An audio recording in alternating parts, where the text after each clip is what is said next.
And we're back on Horse Racing Today. Nick Hines with you here on TVG2.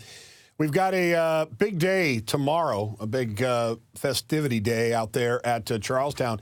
And as it pertains to the breeders and West Virginia Breeders Classic Stakes, I mean, look at the purse structure of the races. And each and every race that you have on their 9-race card, the contention runs awfully deep.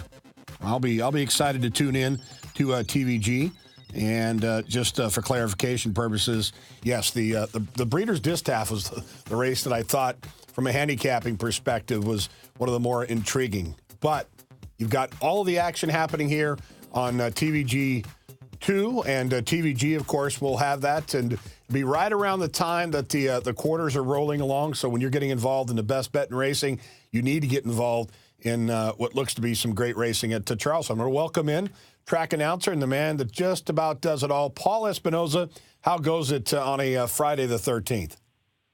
Doing well, Sarge, and for once doing an interview with you from the confines of my home. So I actually have TVG2 on. I don't get the deuce there at the state, or at the track rather. So it's good to be able to to follow along on screen a little bit today. All right, well, excellent. We appreciate the fact that you're able to kind of tune in and watch the TVG2 broadcast. I mean, we've got wall-to-wall racing here. It's exciting and sometimes difficult to kind of keep up with things. But speaking of keeping up, tell us about what's happening tomorrow at Charlestown and what we have to look forward to for the Breeders, the West Virginia Breeders races.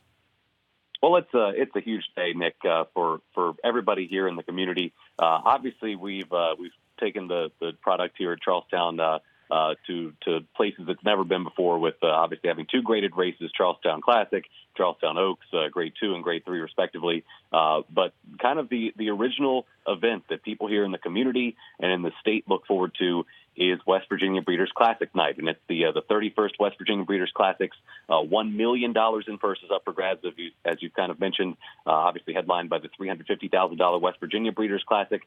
9 stakes races that you're getting a look at there on the screen, and it really does look like it's going to be just a fantastic night. Weather-wise, it looks like we're going to get lucky and catch a fast track after last year was kind of a sloppy mess. But it is a day where it's the toughest day. I've been telling people to get a spot there in the Skyline Terrace, which is the restaurant overlooking the racetrack there in the clubhouse. So again, it's a big day for everybody here, and this is the day where you can really attract some of the folks that you might not see on a regular basis every day at the track. It's expecting a great crowd and again some great racing action. Well, again, the Classic, which comes up as a race in which Charitable Annuity, who was second in last year's event to Slip the Cable. His horse was fifth when last seen in the prep for this event, or essentially cutting back to 7 furlongs. But at 1 1/8 miles, does this horse come back, and would you expect him to go favored here? That is my expectation, that he does end up going favored. I think that's probably based mainly off of his reputation. I know we're getting a look there at the John Campbell stakes from Laurel, and he's a horse that certainly does his best running, going 3 turns here at Charlestown.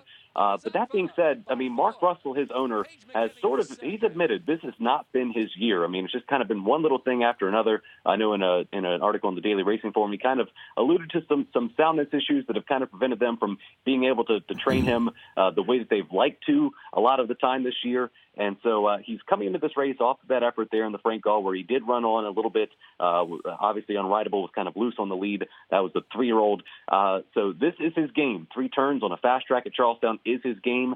And this was a race that lost a key contender in Startline, who I would have made the favorite for this race if he had been able to stay in this race. I think he got a little nicked up the day of the week of the race. So again, that's unfortunate for Connections Tim Grams. But Charitable Annuity, I think he goes favored. But for me, he is not a single. I think that you have to spread this year in the Classic, just based off of just sort of just things not exactly going to plan. So while I think he's the best horse, I'm not sure he's the bet necessarily. I'm not saying toss him. I'm not sure that he's the same horse that we can rely on for a big performance on Classic night. Well, the good news is that you were dealing with wet circumstance in last year's Breeders' Championship night, but it looks as if you're going to have some nice temperatures and likely a fast racetrack in which to contend with. So a 9-race card, $1 million in purses. Paul, we appreciate you taking out your valuable time with us here on a Friday. We look forward to the coverage on TVG. Well, I appreciate you having me on, Sarge, and as always, hoorah.